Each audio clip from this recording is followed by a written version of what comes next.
우리가 방금 함께 읽었던 시편 121편 이 시는 우리에게 찬송가 383장으로 우리에게 매우 낯익은 그러한 말씀입니다.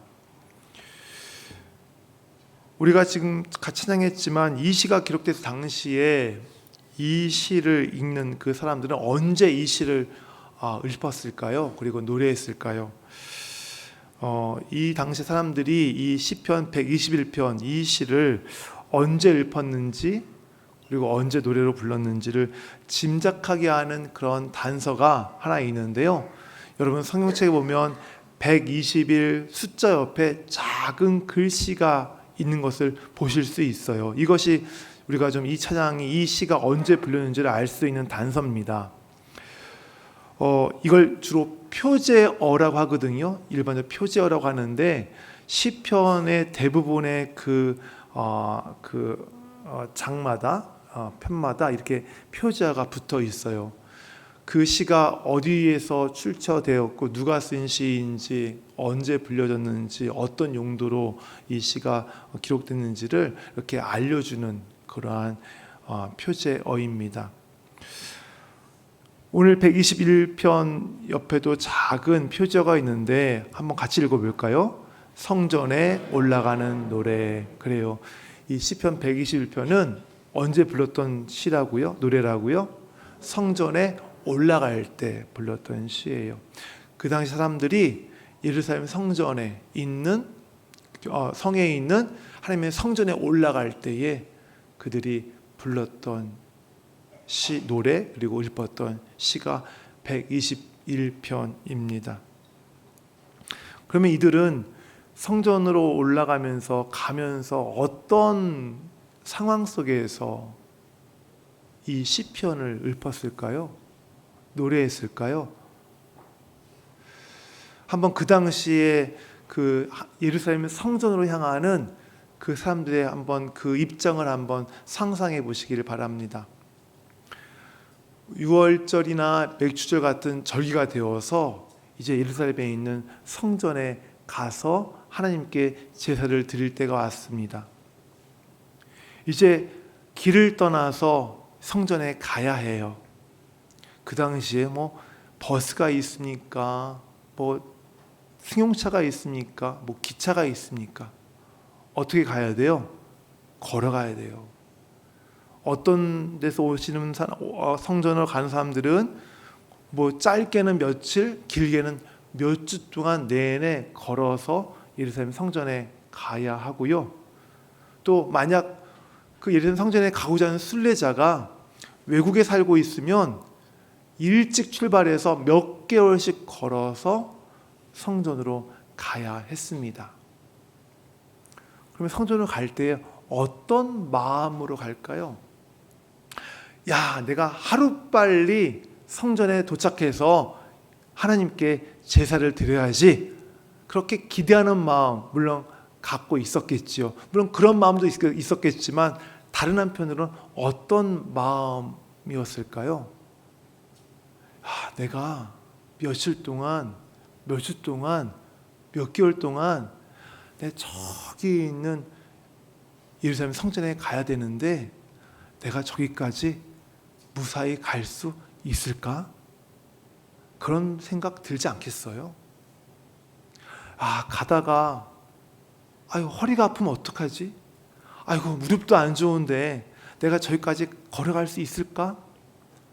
가다 보면은 이 험한 산을 또 넘어야 되고 또 때로는 어떤 그 어둠 속을 가야 되고 밤에도 가야 되고 낮에 뜨거운 햇빛과 밤의 추위를 무릅쓰고 가야 되고 가다가 무서운 맹수를 만날 수도 있고 도적을 만날 수도 있는데 내가 저 성까지, 저 성전까지, 하나님의 성전까지 내가 무사히 잘 갈 수 있을까?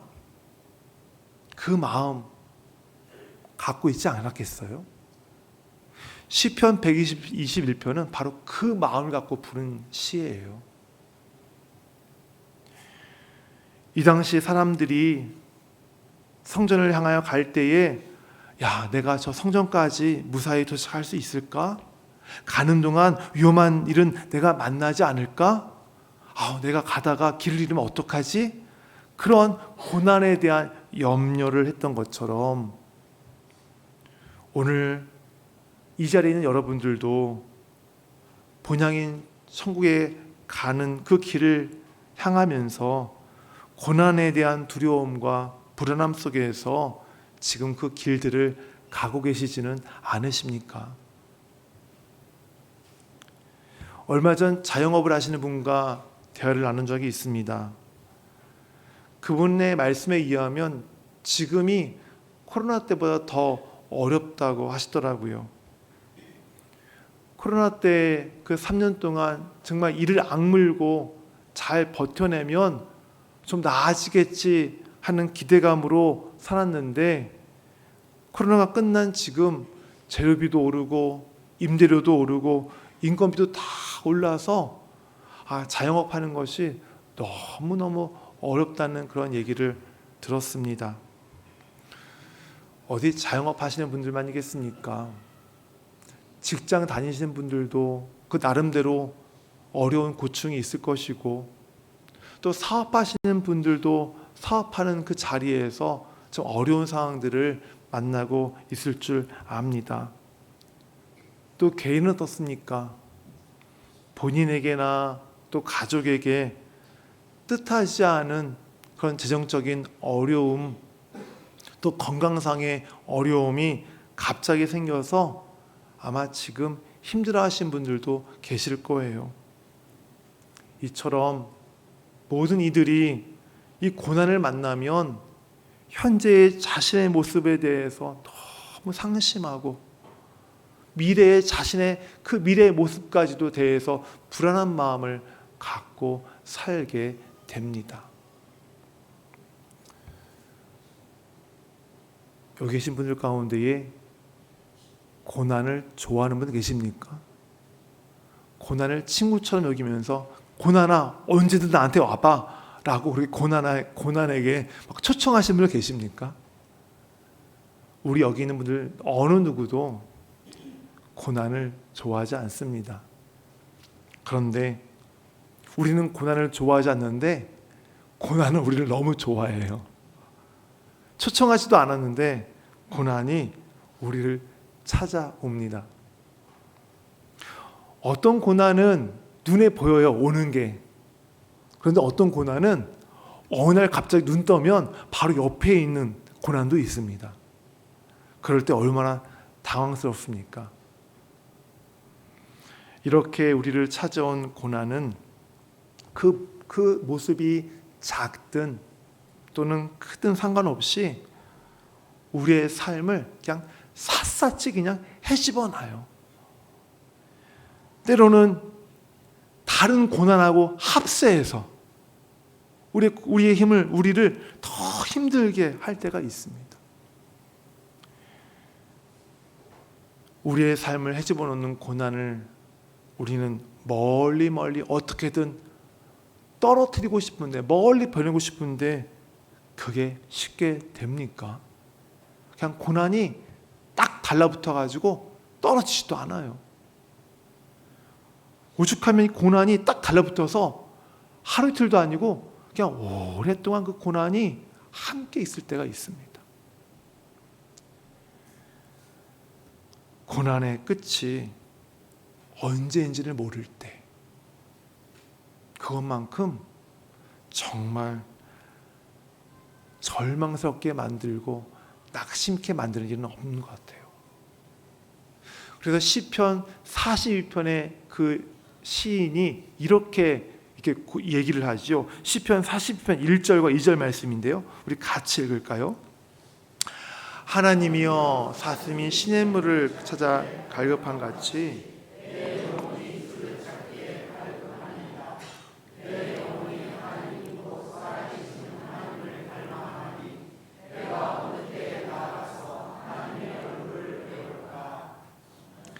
지금 시인이 오랫동안 이 고난으로 인해서 고통을 받고 있었기 때문에 그 자기의 힘든 마음을, 그 절박한 마음을, 자신의 이 낙심한 마음을 하나님께 아뢰고 있는 거예요.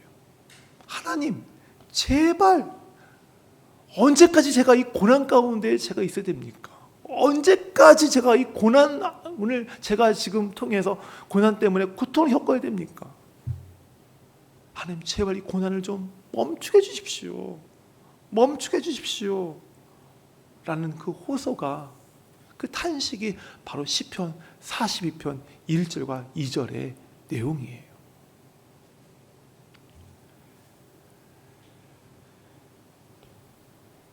우리도 마찬가지입니다.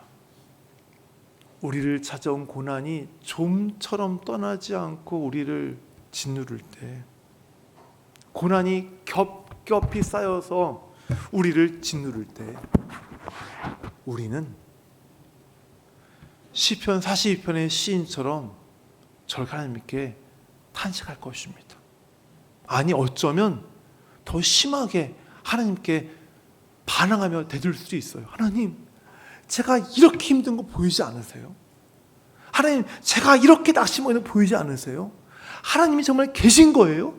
아마 그렇게 하나님께 대들고 싶은 마음이 있을 거예요.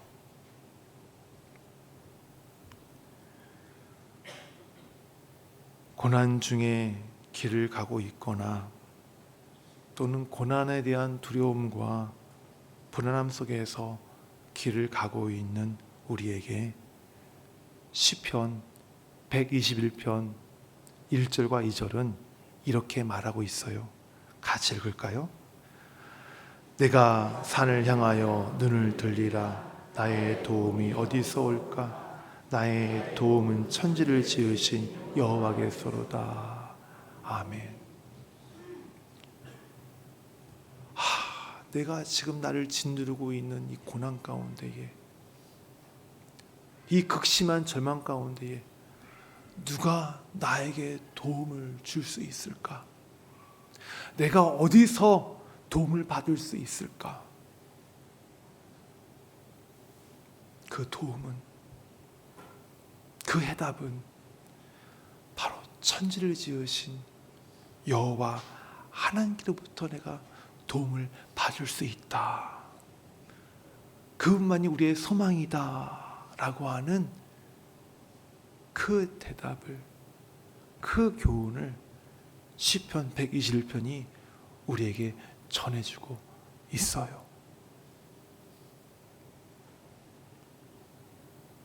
절망 가운데 있고 고난 가운데에, 그만 그 고난이 주는 고통 가운데 안에서 정말 힘들어하는 나에게 도움이 누구시라고요? 누구시라고요? 하나님. 어떤 하나님이요? 천지를 지으신 하나님이시대요. 그냥 하나님도 아니고 천지를 지으신 하나님이라고 얘기하고 있어요. 무슨 말이에요? 하나님이 뭘 지으셨다고요? 온 천지 만물을 지으셨어요. 또 그 하나님이 또 뭘 지으셨다고요? 내가 걷고 있는 고난의 상황 하나하나도 누가 지으셨다고요? 하나님이 다 창조하셨대요. 하나님이 지으신 거래요. 이게 어떤 의미일까요? 이게 어떤 의미일까요? 이 의미는 이 모든 만물을 창조하신 하나님, 바로 그 하나님 만드신 이 모든 창조물들이, 피조물들이 하나님께 순종하는 것처럼 내가 만나는 고난 가운데 있는 모든 상황도 하나님이 창조하신 것이기 때문에 그 상황들과 모든 일들이 누구에게 복종한다는 거예요? 하나님께 복종한다는 거예요. 하나님의 다스림 안에 그 모든 것들이 있다는 거예요.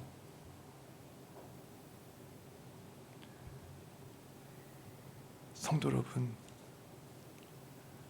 내가 고난 가운데 있지만 이 고난을 누가 통제하고 계세요? 내가 통제하는 것이 아니라 누가 다스리고 계시다고요? 하나님, 천지를 지으신 하나님이 통치하고 있다고 하시는 거예요. 저는 이 사실이 여러분에게 힘이 되기를 바랍니다. 지금 내가 만난 고난이 막 좌충우돌, 막 질서 없이 그냥 나를 막 쥐어짜고 나를 우겨다짐하고 있는 것처럼 보이지만,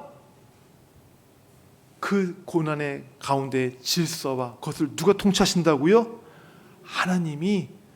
누구 하나님? 바로 나의 하나님, 천지를 지으신 하나님께서 내가 겪고 있는 고난을 지금 통제하고 계시고 다스리시고 그것들을 지금 이끌어 가신다고 한 사실이 바로 여러분에게 위로가 되기를 바랍니다.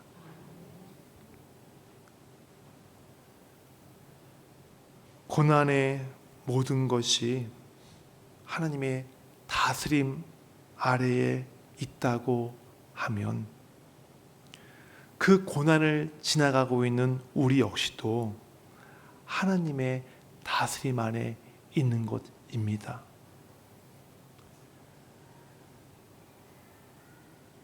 우리가 하나님의 다스림에 있다는 것을 다른 말로 표현하면 이렇게 표현할 수 있어요. 우리가 하나님의 관심 안에 있다는 거예요. 우리가 하나님의 시선 안에 있다는 거예요. 우리 부모님들 아기 키울 때에 그 아기를 자기 시야 밖에서 놓쳐본 적 있으세요? 아마 대부분 없으실 거예요. 그 아기가 어디를 가든지 늘 그 시야 안에 그 아이를 항상 보고 계셨을 거예요. 뛰어다니면 뛰어다니는 대로 아이들을 보셨겠죠. 보셨을 거예요. 마찬가지예요. 우리 하나님은 우리 하나님의 시야에서 결코 우리를 그냥 벗어나게 해주지 않으세요. 우리를 항상 당신의 시야 안에 놓고 계시고 늘 항상 당신의 관심 안에 우리를 거하게 하세요.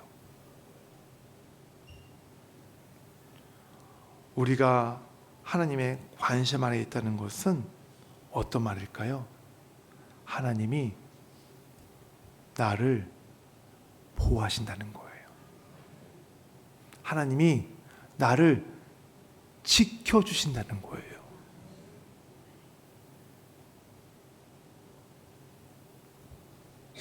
지켜주시니까, 보호하시니까 바로 이것이 나에게 힘이 되는 거예요. 나에게 소망이 될 수 있는 거예요. 하나님이 내게로부터 얼굴을 돌렸다고 생각해 보십시오. 그것만큼 절망적인 현실이 어디 있겠습니까?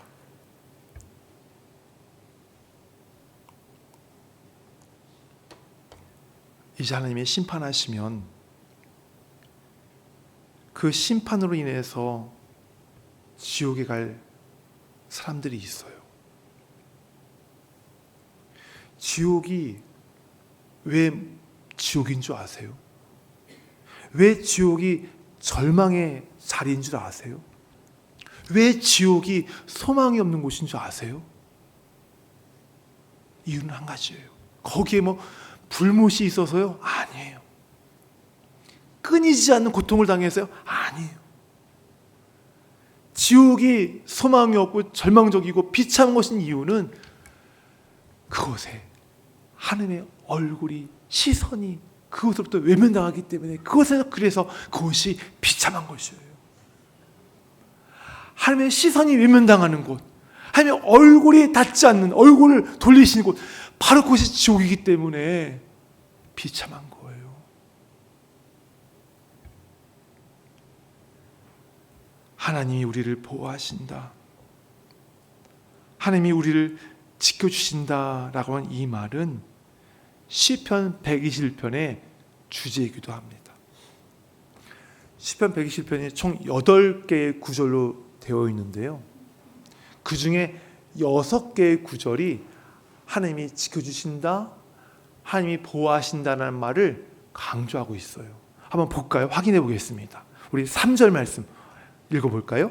여호와께서 너를 실족하지 아니하게 하시며 너를 지키시는 이가 졸지 아니하시로다. 4절 말씀, 이스라엘을 지키시는 이는 졸지도 아니하시고 주무시도 아니하시니로다. 5절, 여호와는 너를 지키시는 이시라. 여호와께서 내 오른쪽에서 내 그늘이 되시나니. 6절, 낮에 해가 너를 상하게 하지 아니하며 밤의 달도 너를 해치지 아니하리로다. 7절, 여호와께서 너를 지켜 모든 환난을 면하게 하시며 또 내 영혼을 지키시리로다. 8절, 여호와께서 너의 출입을 지금부터 영원까지 지키시리로다. 아멘. 보세요. 8계절 가운데 6계절이 무슨 말이 반복되고 있어요?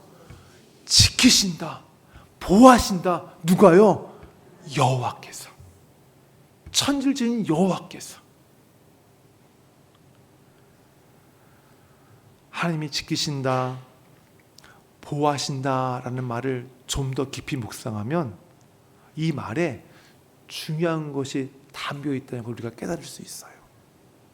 그것은 하나님이 함께 하신다라는 거예요. 하나님이 함께 하시기 때문에 어떻게 하는 거예요? 지켜주시는 거예요. 하나님이 함께 하시기 때문에 보호해 주시는 거예요. 내가 하나님께로부터 지킴을 받아요? 내가 하나님께로부터 보호를 받아요? 이유는 뭐예요? 하나님이 나와 함께 하시니까.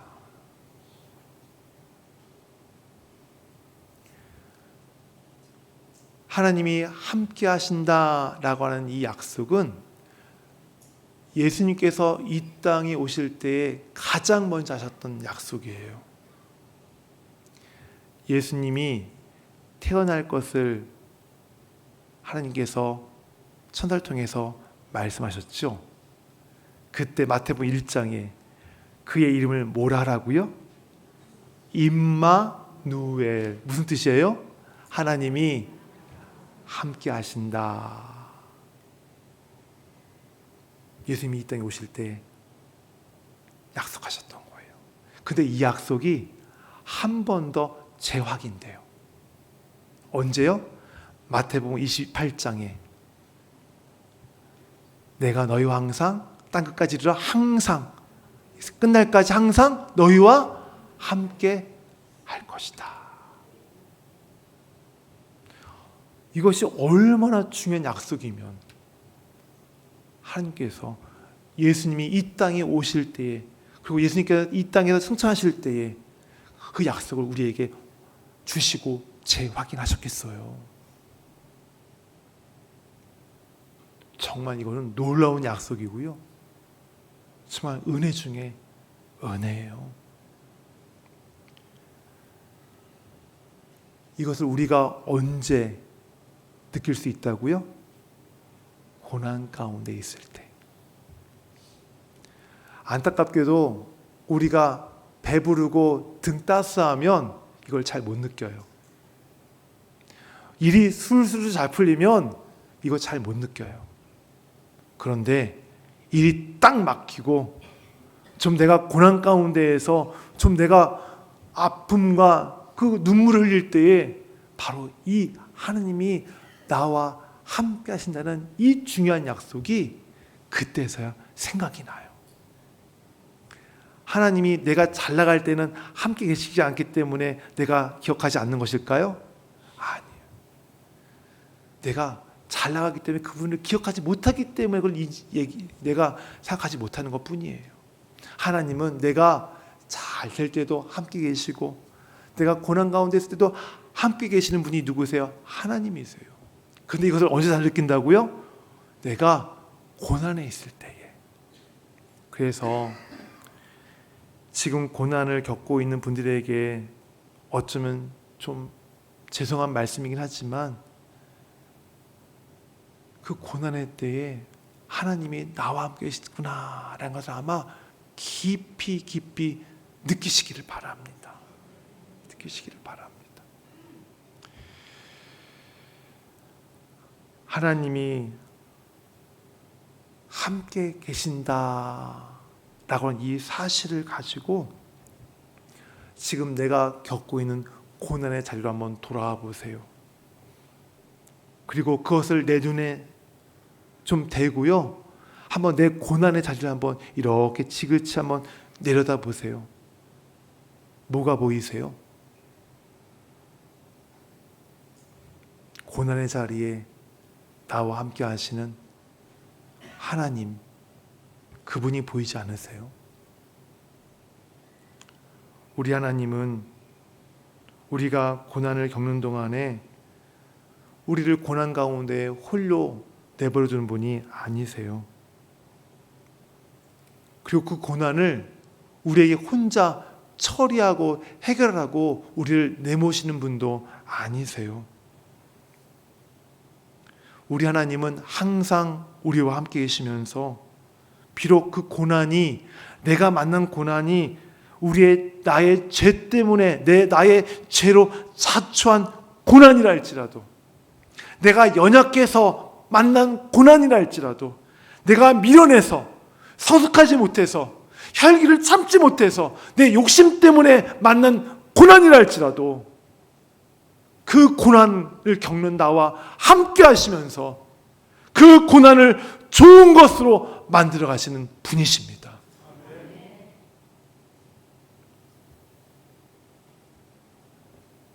인간이 자초했던 비극을 하나님이 어떻게 바꾸셨나요? 구약시대 때의 그 북왕국 이스라엘 보시길 바랍니다. 이스라엘 백성들을 보시기 바랍니다. 그들이 우상숭배를 했기 때문에 그들이 멸망을 자초했잖아요. 멸망했어요. 하지만 하나님은 어떻게 하셨어요? 그들을 회복시키셨어요. 예수 그리스도를 보세요. 예수를 모르는 자들이 주님을 십자가에 못 박아 죽였어요. 사단이 죽음의 권세로 예수님을 십자가에서 죽게 하는 그 승리가 된 것처럼 보였어요. 하지만 하나님이 어떻게 하셨어요? 죽었던 예수님을 다시 살리시잖아요. 부활시키시잖아요. 하나님께서는 이사야의 멸망을 회복으로 바꾸셨고요, 예수님의 죽음을 부활로 바꾸시면서 사단의 사망의 권세를 완전히 물리치셨어요. 이렇게 하셨던 하나님이 여러분과 함께 계세요. 그리고 여러분이 겪고 있는 그 고난과 고통과 근심과 걱정과 불안을 좋은 것으로 변화시켜 주실 거예요. 이사야 61장 3절 말씀을 같이 읽겠습니다. 무릇 시온에서 슬퍼하는 자에게 화관을 주어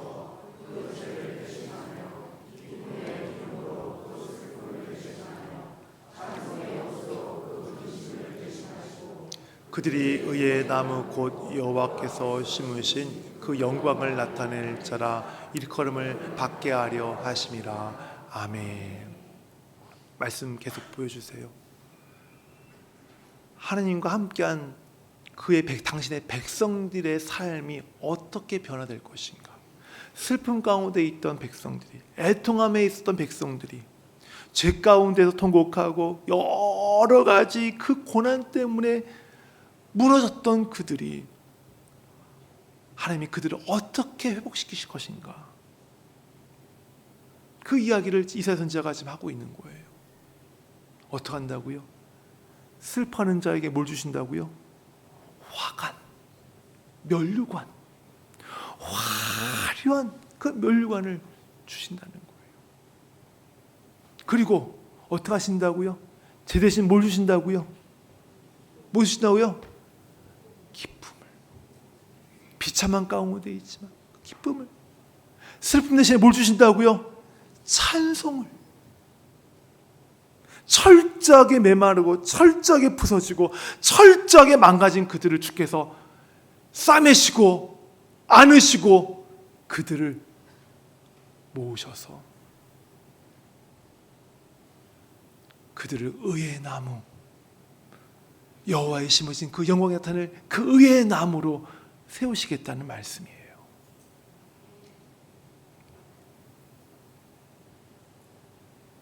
고난은 우리가 청하지도 않았어요.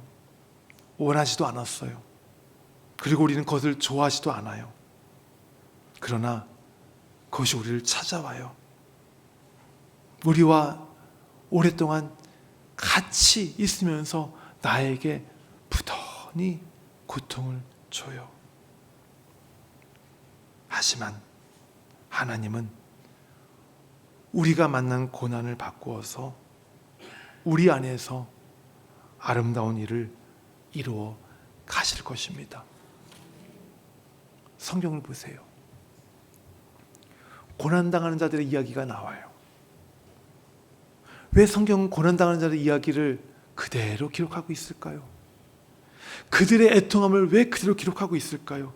그들이 고난 가운데 고뇌받고 고뇌하며 갈등하는 그 모습을, 왜 발버둥치는 그 모습을 여과 없이 그대로 다 기록하고 있을까요? 성경은 고난당하는 자들을 정죄하지 않아요. 네 잘못이라고 얘기하지 않아요. 네가 부족하기 때문에 그렇다고 그러지 않아요. 네 욕심 때문에 망한 고난이라고 얘기하지 않아요. 그들의 고난을 그대로 이야기하고 있어요. 왜요? 바로 그 고난을 당한 자들을 우리 하나님이 이해하시기 때문에, 우리 하나님이 염려하시기 때문에, 그리고 결국에는 그 고난 당한 자를 우리 하나님께서 구원해 주실 것이기 때문에, 바로 그 약속을 보여주시기 위해서 성경에서 고난 당한 자들의 모습을 그렇게 기록하고 있는 거예요. 시편 121편은 하나님의 성전을 향해서 그 험난한 여정을 걷고 있는 순례자가 불렀던 노래예요.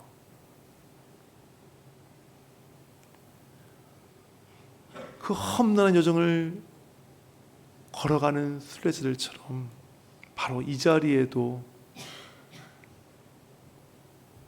험한 여정을 걷고 있는 분들이 계세요. 대부분이 아마 고난의 여정을 걷고 계실 것입니다. 오늘 말씀은 그들에게, 또 고난을 또 맞닥뜨리게 될 우리들에게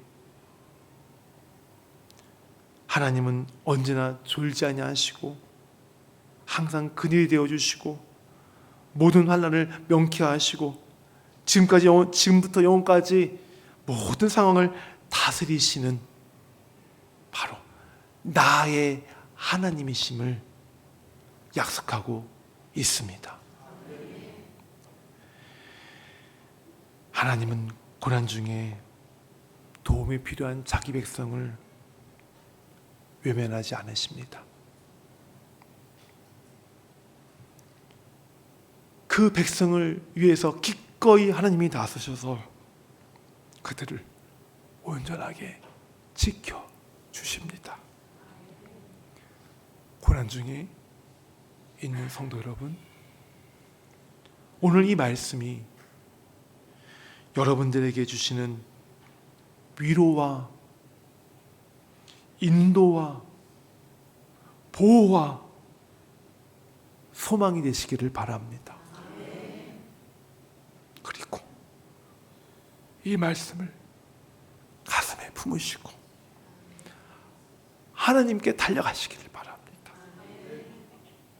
여러분이 달려올 때 정말 가슴을 열고 여러분을 품에 안아 깨진 여러분을, 망가진 여러분을 품에 안으실 그 하나님 품으로 달려가시기를 바랍니다. 그래서 그 하나님의 품에 안기어서 우리 주님이 주시는 평안과 위로가 여러분에게 충만하시기를 소원합니다. 우리 찬양 같이 하시겠습니다.